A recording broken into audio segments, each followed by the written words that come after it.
mencari oleh-oleh di Surabaya itu kan kebanyakan sudah yang itu-itu aja gitu kan. Nah, kenapa kita membuat yang ini? Karena kita ingin memberi sensasi yang terbaru gitu ya kan. Meskipun dengan resep kuno tapi kita modif. Bahan adonan bluder ini kalau kita pakai resep kuno itu tanpa bahan pengawet. Apa nggak cepat ini ya?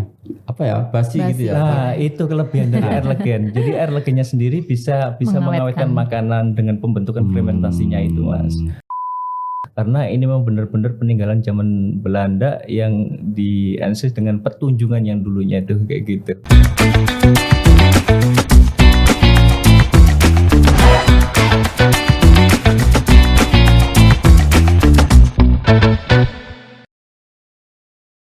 Halo Tribuner dan pembaca harian Surya semuanya. Jumpa lagi dengan saya Wiwit di podcast Harian Surya Cakap Sana Cakap Sini. Nah, kali ini kita bicara tentang kalau kita berkunjung ke sebuah tempat, tentunya yang menjadi salah satu yang kita cari adalah oleh-oleh. Ada banyak oleh-oleh baik itu kuliner maupun oleh-oleh yang berupa jajan-jajan tradisional di tempat tersebut. Salah satunya adalah yang pada kesempatan yang baik hari ini datang ke kantor Harian Surya di podcast Cakap Sana Cakap Sini adalah oleh-oleh khas Surabaya, Tunjungan Bluder atau Bluder Tunjungan. Nah, bicara tentang jajanan yang bluder atau oleh-oleh khas bluder ini memang sudah kerap sudah lama kita kenal seperti apa bluder. Nanti akan secara detail mungkin nanti dijelaskan oleh dua owner yang kebetulan datang di kantor Harian Surya. Ada Mbak Rani, Mbak Dawam. Selamat siang, apa kabar Mbak Rani? Selamat siang, kabar baik Mas. Alhamdulillah. Ada juga Mas Dawam, ini juga salah satu owner dari Bluder Tunjungan. Apa kabar Mas Dawam? Baik Mas, Alhamdulillah. Nah, ini sekilas tentang jajanan bluder itu seperti apa sih? Yang saya tahu ini bluder ini ada jajanan sudah sangat melegenda sekali ya, sudah lama kita kenal. Tapi kalau secara saya sendiri sih makan sudah pernah ya bluder, tapi seperti apa sih secara kenapa kok dinamakan bluder? Mungkin Mbak Rani atau Mas Dawam bisa sedikit menjelaskan ke ini ya. Boleh, Mas Dawam silakan. Sedikit mengenai sejarah bluder sendiri itu kue khas peninggalan zaman Belanda. Jadi sebenarnya kalau kita lihat di Wikipedia nih, bluder ini kalau kita searching itu pasti munculnya brother. Jadi saudara kayak gitu. Oh iya, jadi saudara laki-laki kayak gitu. Jadi asal katanya mungkin dari brother. Brother. Jadi ketika jajanan yang asik buat teman ngopi atau sajian yang asik buat berbicara atau berkunjung kayak gitu, Mas. Dan kalau di samping apa ya kemasan ini juga ada sejarah bluder ya. Ini menjadi jajanan orang-orang Eropa ya, terutama di Belanda. Di Belanda betul. Sekali. Kalau di Eropa sana sebenarnya untuk bluder ini itu sejenis kue muffin. Jadi kue yang kecil-kecil kayak gitu, endapan kecil-kecil kayak gitu, Mas. Jadi sebenarnya untuk di setiap negara itu beda-beda juga sih. Hanya di Indonesia aja yang namanya bluder karena kemungkinan karena prinsipnya kue cake bluder ini prinsipnya adalah adonan roti sama adonan cake dijadikan satu. Jadi, adonan roti sama adonan cake. Iya, jadi sebenarnya cake sama roti itu definisinya beda-beda. Jadi cake sendiri, roti sendiri, bluder juga sendiri. Jadilah sekarang ini yang bluder seperti yang kita lihat di sini ya. Dan asiknya lagi untuk bluder ini di setiap daerah itu pasti berbeda-beda, Mas. Oh gitu ya. Iya, jadi untuk di Palembang sendiri kemungkinan bludernya itu banyak dicampurin sama santan karena mereka untuk cari santan itu lebih mudah.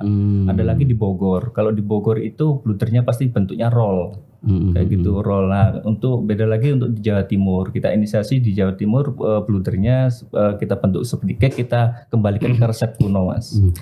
Artinya bluder ini ada di setiap daerah gitu ya Mas ya? Sebenarnya ada di setiap daerah. Cuman di Surabaya kayaknya baru kali ini ya? Baru ada kali bluder ini ya. kita kembalikan ke resep kuno. Kita perbentukan lagi seperti cake yang dari air Nusantara, yaitu air legen, yang dimana di Jawa Timur yang terkenal dengan air legennya. Kita resepkan lagi seperti resep kuno yang zaman dahulu. Air legen ya. Air legen. Air legen ini gunanya apa sih kalau di bluder ini? Sebenarnya Menambah apa? Menambah aroma. Sebenarnya untuk air legen sendiri khasiatnya sangat banyak. Bahkan untuk orang kena penyakit pencernaan pun sifatnya memang panas untuk di luar, tapi di dalam di pencernaan itu bagus banget untuk air legen sendiri. Dan mungkin untuk ibu hamil air legen pun pasti akan diperlukan lagi untuk melancarkan ASI-nya, Mas. Oh gitu. Jadi ya. banyak banget air Nusantara ini, air legen ini untuk manfaatnya. Kayak gitu. Jadi satu lagi bahan adonan bluder ini kalau kita pakai resep kuno itu tanpa bahan pengawet. Apa nggak cepat ini ya? Apa ya? Basi gitu ya? Nah, itu kelebihan dari air legen. Jadi air legennya sendiri bisa mengawetkan makanan dengan pembentukan fermentasinya itu, Mas. Karena untuk saat ini untuk kue saat ini yang bisa bertahan 7 hari, sebulan, 2 bulan itu pasti pakai bahan pengawet. Dan resikonya untuk bahan pengawet makanan itu pasti 1 pencernaan, 2 kerusakan jantung juga. Jadi kita inisiasi kue bluder Tunjungan ini kue yang sehat tanpa bahan pengawet yang dari bahannya sendiri bisa mengandung pengawet. Berarti kembali ke resep apa ya, secara alam gitu ya, betul. Natural lebih Betul. natural. Memang selain apa namanya istilahnya itu campuran dari air legen biasanya menggunakan apa? Sebenarnya banyak untuk bluder ini sebenarnya bisa juga diinisiasi pakai air nira, air kelapa juga bisa. Oh, yang selama ini mereka pakai air kelapa ya mungkin pakai ya. air kelapa. Ada yang pakai air kelapa lah. Ada yang pakai air kelapa. Tapi untuk pertama kali dari resep nenek moyang bluder ini untuk masuk di Surabaya, khususnya dulu di tempat strateginya perjuangan arek-arek Surabaya di Jalan Tunjungan itu gedungnya Gedung Siola. Itu adalah resepnya pakai air legen. Oh gitu ya. Iya. Jadi kenapa untuk bluder Tunjungan sendiri kita menamakannya dengan bluder Tunjungan? Iya. Ya karena menyambung dengan peristiwa yang dulu-dulu kita juga mengangkat namanya Surabaya sampai di mana akhirnya muncullah lagu Ayo Rek melaku nang Tunjungan. Nah, akhirnya kita membuat bluder Tunjungan ini sebagai resep kuno yang mengangkat dari zaman dahulu kala, Mas. Seperti itu. Iya, sebentar ya, Mbak Rani, Mas Dabam ya. Maaf, kan sekarang anak-anak kekinian ya terutama ya, biasanya kan jarang sekali ya mengenal apa itu bluder. Mereka kan tahunya kan roti-roti yang viral gitu ya. Yang ini yang ala-ala Italia. Ini kenapa kok pemilihan kok memilih usaha kita bikin bluder aja gitu, kenapa itu ya? Mas, passion kita itu sebenarnya adalah di kuliner. Oh ya. Jadi kita udah banyak banget untuk meng-create beberapa kuliner yang sudah menghits di Surabaya sebenarnya, tapi mungkin nggak bisa saya sebutkan di sini. Iya. Nah, itu adalah passion kita satu itu. Jadi kita sudah lama berkecimpung di dunia kuliner ya. Betul. Satu itu. Jadi kita kick ini makanya kita kenapa sih kok kita pakai resep kuno, kita ciptakan cake yang sehat. Nah, untuk segmen milenialnya, jadi mungkin anak-anak mudanya biar ini resep jadul, makanya kita kasih topping lah, ada coklat, ada keju juga kayak gitu. Ada yang ori. Yang benar yang biasanya segmennya memang orang-orang mohon maaf orang tua ke atas kayak gitu. Tapi kalau yang ori ini kalau dimakan pakai teh atau sandingannya kopi enak banget, Mas. Bisa jadi kalau yang Mas Dawam sebut orang-orang tua ini apa istilahnya, mereka ini bernostalgia kembali gitu betul, ya. Bisa jadi menikmati jajanan kuno kan gitu ya. Jadi untuk kedepannya pun kita nggak akan develop 3 produk ini aja. Nanti kedepannya mungkin kita ada bluder kering juga. Mungkin kedepannya ada rasa stroberi kayak gitu. Jadi karena istilahnya ini sambil juga mengambil dari segmen anak-anak muda, anak-anak milenial, akhirnya bluder ini juga dimodif. Diimprovisasi gitu dengan berbagai varian rasa gitu. Betul sekali, Mas. Memang selain berkecimpung lama di dunia kuliner ya Mbak Rani, Mas Dawam ini nggak melihat ini ya sisi dari potensi bisnis yang dari kue tradisional ini kita angkat kembali gitu, seperti apa mungkin potensinya? Kalau untuk potensi sendiri kan memang kebanyakan sekarang itu mereka berbisnis dengan yang viral-viral ya Mas ya. Tapi kenapa kita mengangkatnya di resep kuno ini? Karena untuk yang sekarang ini memang orang mencari oleh-oleh di Surabaya itu kan kebanyakan sudah yang itu-itu aja gitu kan. Nah, kenapa kita membuat yang ini? Karena kita ingin memberi sensasi yang terbaru gitu ya kan. Meskipun dengan resep kuno tapi kita modif dengan beberapa topping yang akhirnya tidak hanya merujuk dari resep kuno itu tadi, cuman untuk dari taste-nya tetap kita berdasarkan dari resep kuno yang dulu. Seperti itu sih Mas. Ngomong-ngomong dengan resep kuno ini seberapa jauh sih mencari atau mengorganisir resep-resep, mengumpulkan ini seperti apa perjalanannya? Kebetulan sebenarnya kita cuma meng-create aja sih Mas untuk ini. Kita kan juga ada founder nih. Kebetulan founder kita ini, penemunya ini adalah beliaunya punya nenek moyang, maksudnya neneknya itu punya resep kuno dari mbah-mbahnya dulu, dari zaman Belanda itu. Nah, mereka meng-create jadi kudapan keluarga. Lama-kelamaan kenapa nggak dipasarkan aja kayak gitu Mas. Oh gitu ya. Jadi ini awalnya ini jajanan keluarga dengan keluarga. Dengan tetap istilahnya itu sambil melestarikan resep-resep mereka. Kemudian timbul untuk kenapa kok nggak di-create, diangkat ke ini ya sebagai jajanan kekinian gitu ya. Betul sekali. Apalagi kan kita mau create juga ini tanpa bahan pengawet, yang penting dinotis adalah itu. Itu ya. Iya, jadi bluder ini kalau dari produksi langsung dimakan besoknya itu lebih enak banget. Kalau dimakan langsung, kita beli sekarang dimakan sekarang, berarti kurang enak gitu ya? Oh enggak. Maksudnya dari produksinya langsung. Makanya dari produksi kita endapkan dulu, baru besoknya bisa dijual. Di produksinya ya? Iya, di produksinya. Jadi taste-nya lebih berasa lagi sih. Kalau misalkan efek dari legennya itu Mas. Jadi istilahnya ini setelah melakukan proses produksi, kemudian di besoknya itu baru lebih berasa lagi untuk taste-nya. Dan untuk teksturnya kita juga itu bukan tekstur roti Mas. Jadi kita bukan roti rasa bluder, yang pasti kita itu adalah bener-bener definisi sendiri, yaitu bluder. Kayak gitu. Itu dulu pernah ya saya makan bluder ya. Bluder kan banyak sekarang yang di pinggir-pinggir ya. Di pinggir jalan itu ada orang yang jual bluder pakai roda 3 gitu ya. Betul. Itu kayaknya kalau kita makan seret-seret gitu, ini juga kayak seperti itu ya? Bluder nyerti lah gitu ya. Sebenarnya harus ada temannya kayaknya. Jadi sebenarnya tekstur makanan oven itu untuk panggang itu memang teksturnya kalau walaupun bisa moist, itu tetap kita minum makanannya harus ada pendampingannya Mas. Kayak air putih atau kayak gitu. Atau kopi. Iya. Karena apa? Kalau ini gimana? Kira-kira masih nyerti juga enggak ya? Bisa dicoba, kemungkinan kudapannya makin moist lah Mas. Jadi kalau teksturnya kami sih sebenarnya lebih berongga ya Mas ya. Lebih berongga. Kalau misalkan memang kalau nyeretin banget sih enggak gitu ya kan, karena ada tekstur moistnya yang bikin enggak terlalu seret banget seperti itu. Mungkin nanti bisa dicoba ya kan, seperti apa untuk teksturnya sendiri. Kalau dari bluder yang ngomong ini kayaknya sudah oke banget ya, karena kan sudah terhipnotis ya.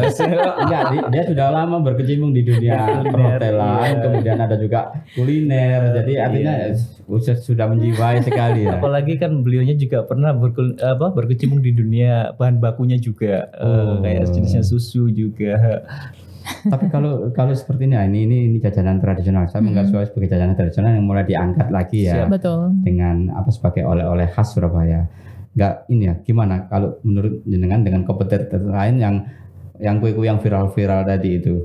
Masih bisa nggak ini bertarung ini? Alhamdulillahnya kita masih bisa bertahan, dan kita kan baru buka di bulan April kemarin ya Mas ya. Di tanggal 8 April kita baru soft opening, kemudian di tanggal 3 Juni kita baru grand opening. Dan alhamdulillah dengan kompetitor yang lain, meskipun itu yang viral atau apa, kita masih bisa mengikuti mereka. Dengan konsep yang gifting kami, bluder tunjungan sebagai oleh-oleh, karena memang di tempat kami pun tidak hanya jual bluder tunjungan, kita juga ngangkat untuk beberapa UMKM supaya mereka bisa memasarkan produk mereka juga. Jadi akhirnya kita juga nggak kalah sama beberapa produk yang viral lainnya, seperti itu sih. Dan produk UMKM ya tadi? Iya, produk UMKM. Jadi kita bekerja sama-sama UMKM, di mana kan untuk saat ini UMKM hanya bisa memproduksi, tapi mereka belum bisa memasarkan. Nah, akhirnya kita buka store offline dengan selain Bluder yang ada di situ, kita juga ada beberapa produk UMKM lain seperti snacking, terus kemudian sambal, terus ada coklat dan lain-lain. Nah, beberapa UMKM itu kita kumpulkan dan kita taruh semua produknya di sana. Seperti itu sih, Mas. Jadi bisa belanja yang lain. Betul. Jadi selain Bluder Tunjungan, ada juga produk UMKM yang lain. Dan ketika kita membeli di situ, mengangkat juga untuk UMKM yang lain, seperti itu. Bangkit lebih cepat. Betul.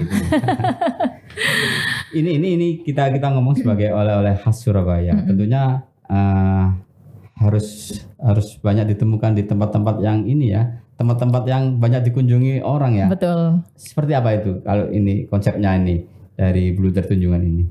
Kebetulan kita ada beberapa kemitraan juga, Mas. Jadi kemitraan kita ini syaratnya cukup gampang banget. Jadi dengan berapa biaya untuk pembelian booth sama banner, kita bisa support mereka dengan produk juga. Jadi kita juga nitip-nitip di kemitraan juga kayak gitu, Mas. Nah, ini kita untuk kedepannya bulan depan ini insya Allah kita akan buka di Pasar Turi, yaitu di dalam stasiun Pasar Turi. Nah, di situ kemungkinan insya Allah untuk segmennya itu sangat cocok banget, yaitu produk gifting, Mas, produk oleh-oleh juga. Nah, untuk titik-titik kemitraan juga kita ada di Jalan Ahmad Yani, juga ada di Dharma Husada, di Pusol pusat oleh-olehnya Brudi juga ada kayak gitu, Mas. Oh, jadi selain di store di Tunjungan ya, iya, di Jalan Kutai. Jalan Kutai ya. 53 itu kita juga ada di beberapa, untuk bahkan di Genteng pun rata-rata sudah ada Bluder Tunjungan. Dengan nama yang sama, Bluder Tunjungan ya. Dengan yang sama, nama yang sama, Bluder Tunjungan, tapi tokonya beda, Mas. Jadi mereka kita daftarkan sebagai tim kemitraan kita kayak gitu. Wah, menarik sekali. Jadi sekarang sudah lebih banyak ditemukan ya di tempat-tempat yang didapatkan di mana-mana. Jadi di pusat oleh-oleh pun ada, terus kemudian ada beberapa titik seperti di stasiun Gubeng pun kita juga ada di sana sih, Mas. Jadi tidak hanya ke Kutai 53 di store kami, tetapi di tempat lain pun bisa untuk didapatkan seperti itu. Siap-siap dengan sajian Bluder Tunjungan. Betul. Dan mudah untuk mencarinya ya. Betul sekali. Dan saya menggarisbawahi memang tadi Mas Dawam yang seperti dikatakan kombinasi bahan yang ada di sini ternyata saya baru tahu loh tadi kalau ini menggunakan resep legen. Legen itu tadi. Iya, benar sekali, Mas. Dan itu apa dari sisi awet ya kan? Dari sisi awet ini cukup alami gitu ya, Mas ya? Cukup alami karena sifatnya legen sendiri bisa mengawetkan diri sendirinya, yaitu fragmentasi yang seperti itu. Jadi semakin lama air legen itu semakin terasa, Mas. Kayak gitu. Terasa apa? Terasa kayak asam kecil gitu ya? Asamnya. Itu di tesnya sini terasa juga? Terasa juga, Mas. Kayak gitu. Itu terasanya yang di ori atau yang ada varian toppingnya tadi itu, Mas? Kalau ya bagi segmen yang anak-anak muda itu pasti suka yang rasanya tuh nano-nano, Mas. Jadi ada manisnya juga ketika di yang coklat ini ada manisnya juga, terus ada legitnya, ada gurihnya, ada asinnya kayak gitu, Mas. Wah, cukup menarik sekali ini. Dan mungkin dari Mbak Rani atau Mas Dawam ini bisa sedikit menjelaskan, Mbak. Tadi kan nyebut ada owner ya, ada foundernya, ada founder atau ownernya yang hari ini nggak bisa datang. Nggak bisa datang, kebetulan itu memang merumuskan bersama, kemudian membuat Bluder Tunjungan gitu ya. Jadi kita ada dua founder, yaitu Pak Abdul Rahman Bajri sama Pak Ramzi Mustafa Bawazir. Kebetulan itu dua founder kami. Terus dan mereka itu ini ya, chef juga ya. Kalau dikatakan chef bukan sih. Jadi memang mereka juga ketika menemukan resep kuno itu tadi, resepnya Bluder itu, mereka juga mencoba-coba sih awalnya. Jadi dicoba sampai berpuluh-puluh kali sampai akhirnya mereka udah mendapatkan tes yang ini loh cocok untuk blunder tunjungan. Akhirnya udah dikembangkan karena memang awalnya kan hanya online aja ya waktu itu untuk penjualannya. Jadi akhirnya setelah dikembangkan akhirnya gabunglah kita bertiga. Sebenarnya dari kami pun ada 3 orang sih Mas. Jadi selain dari saya, Mas Dawam, ada juga Bu Firna. Jadi akhirnya kita berkolaborasi lah di situ. Berlima ini. Betul.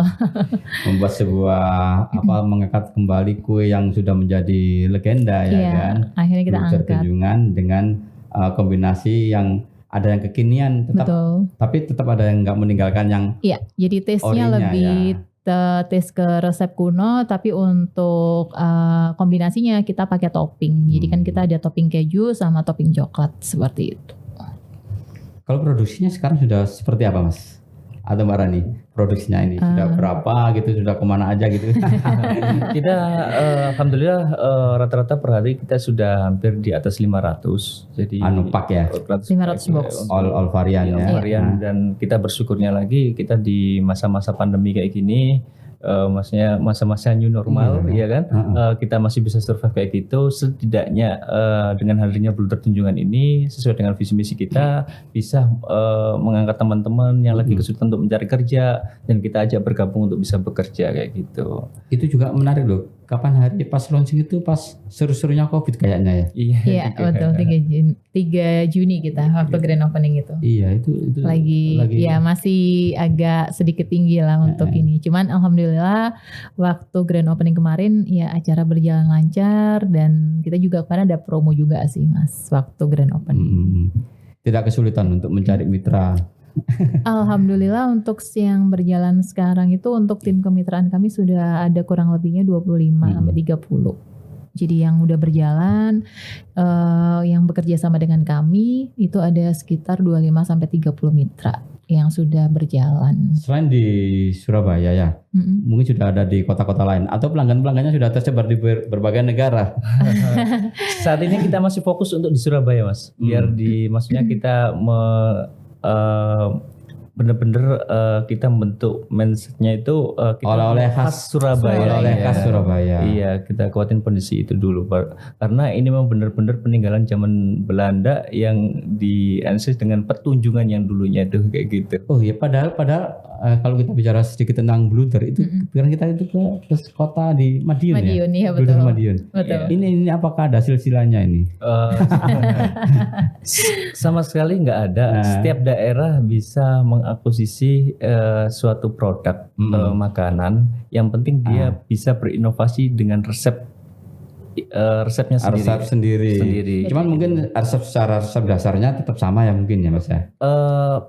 Pasti ada perbedaan Mas. Mungkin dari teksturnya, mungkin atau mereka roti rasa bluder atau mungkin teksturnya kita pakai sarang tawon atau gimana, pasti ada perbedaan semuanya. Ada jenis sarang tawon itu apa itu? Jadi tekstur kita itu makanya tekstur kita itu bukan teksturnya roti, tapi tekstur bener-bener cake bluder. Berongga, lebih ke berongga sih. Lebih ke berongga. Kayaknya susah sekali untuk mencari resep ini. Perlu diketahui juga untuk sebuah proses bluder ini untuk proses produksinya itu memang penuh dengan kehati-hatian Mas. Karena sedikit salah mixing aja sudah nggak akan jadi untuk teksturnya ini. Kayak gitu. Karena proses pembuatannya sendiri sih kurang lebih 5 jam ini Mas. Untuk bluder tunjungan. Jadi 5 jam itu mengaduknya atau apanya itu? Dari awal sampai jadi itu kurang lebih 5 jam. Jadi untuk proses pembuatannya, karena memang setelah proses mixing pun dia nggak bisa langsung dicampur semua adonannya. Jadi harus hati-hati sedikit demi sedikit. Dan ketika hati udah nggak karuan, hasilnya juga nggak karuan ini Mas. Jadi harus benar-benar dengan hati yang tulus. Gawat ini ya, berarti kalau ada yang kurang nggak mood gitu nggak bisa ya ini. Iya, jadi kacau rasanya. Betul. Ya. Jadi makanya jadi kue reject akhirnya. harus dengan berhati-hati yang ini chefnya yang mau masak jajanan ini harus ini dulu ya. Kamu lagi enak enggak ini? Iya, dia harus dimotivasi terus ya supaya rasanya nggak berubah ya kan. Rasa kuenya tetap sesuai dengan apa ekspektasi ini ya. Betul. Menarik sekali ya ini selain ini mengangkat kembali apa namanya oleh-oleh atau kuliner yang sudah legenda. Betul. Kemudian tadi juga menghidupkan kembali teman-teman UMKM itu juga ya. Betul. Betul sekali. Jadi motonya Bluter sendiri adalah berpikir cepat, bertindak cepat, berzikir kuat, berasas manfaat. Jadi berasas manfaatnya ini kita berzikir kuat, berasas manfaat. Nah ini kita saling mendoakan sama UKM-UKM yang kemungkinan mereka hanya bisa bikin produk tapi kebingungan dalam pemasarannya. Nah di situ hadirlah toko Bluter Tunjungan di Jalan Kutai 53 bisa menitipkan produk mereka di sana. Yang pasti satu ada PRT-nya sama sertifikasi halalnya juga. Itu yang harus dipunyai. Yang dipunyai. Betul. Kalau mereka memang belum bisa untuk menyiapkan itu, kita bisa bantu nantinya. Sampai membantu juga Pasti ya. kita bantu juga. Pengurusan untuk ininya apa ya? Untuk sertifikasinya, kelengkapannya itu kelengkapannya. Jadi kita bantu, maksudnya kita akan berhubungan sama departemen yang terkait yang ada di Surabaya, kita usulkan untuk bisa pengurusannya juga kayak gitu. Udah ada berapa Mas UMKM Mas yang sudah terlibat? Kebetulan kita sudah bermitra ya. Iya, bermitra sama kisaran kurang lebih dari 60 UKM. Banyak. Dan kalau itu produknya ditampilkan semua apa cukup itu? 60 UKM itu bisa jadi dia punya 3 varian, 4 varian produk. Nah, kita titip-titipkan di mitra-mitra kita juga. Tidak dibatasi ya harus produk ini enggak ya? Oh, bebas saja ya. Bebas saja karena kuliner itu kan sebenarnya kan orang kuliner itu bisa jadi naik turun Mas. Ketika mungkin juga ada produk A ini mungkin produk A ini saat ini menghits bisa jadi tahun depannya pasti akan juga turun. Maksudnya yang dulu jadi Pareto bisa jadi middle, bisa jadi low kayak gitu Mas. Jadi nggak ada namanya makanan itu pasti akan hits terus gitu, nggak ada, kecuali mereka mau berinovasi. Ada naik turunnya gitu ya. Betul. Terus kemudian kita inovasi supaya ini tetap ini ya. Jika ada Pareto juga. Wah menarik juga ini ya. Apa namanya kemitraan dengan UMKM ini ya. Kalau dari UMKM sendiri apa dari Bluter Tunjungan ada semacam kayak edukasi atau apa gitu selain hanya membantu marketing gitu? Kita siapkan juga untuk sebenarnya kita siapkan juga untuk coaching. Jadi ada coachnya kita. Jadi mereka apa sih yang nggak menarik ini? Kenapa sih produkmu ini slow? Nah, kita bisa ngasih solver juga Mas di situ. Kemungkinan juga dari kemasannya. Kemungkinan juga ada salah dari planogram kita. Jadi kita bedah semuanya. Nah nanti kok udah diganti nih kemasannya, udah diganti nih planogramnya. Nah nantinya ternyata butuh promo, mungkin bisa kita promokan juga, kita jadikan produk impuls yang ditaruh di depan kasir itu Mas, biar kasir-kasir teman-teman kasir itu mudah untuk mempromosikan kayak gitu. Nah nanti kita lihat repeat ordernya ada apa enggak, ternyata enggak ada, pasti dari rasanya kalau kayak gitu Mas, kayak gitu. Jadi kita bedah juga produknya mereka juga, jadi enggak asal nitip juga Mas. Oke. Nah itu Tribuners dan pembaca harian Surya, tadi perbincangan saya di cakap sana cakap sini sama Mbak Rani sama Mas Dawam ini dari keduanya adalah owner dari Bluter Tunjungan yang mencoba untuk mengangkat kembali kue-kue tradisional, kue legenda Bluter ini menjadi kue kekinian yang mana juga dapat dijadikan sebagai oleh-oleh khas Surabaya. Dan sekarang memang sudah banyak Bluter Tunjungan ini dapat ditemukan di sejumlah tempat-tempat toko oleh-oleh di Surabaya. Maupun bisa dibeli secara secara langsung di toko offline kami. Secara langsung di toko offline juga tersedia. Jadi nanti Tribuner atau pembaca harian Surya kalau sempat mampir ke Surabaya, berkunjung ke Surabaya, jangan lupa untuk mencari Bluter Tunjungan sebagai oleh-oleh khas Surabaya. Jadi demikian perbincangan saya dengan Mbak Rani sama Mas Dawam di Cakap Sana, Cakap Sini. Sampai ketemu lagi di kesempatan yang lain.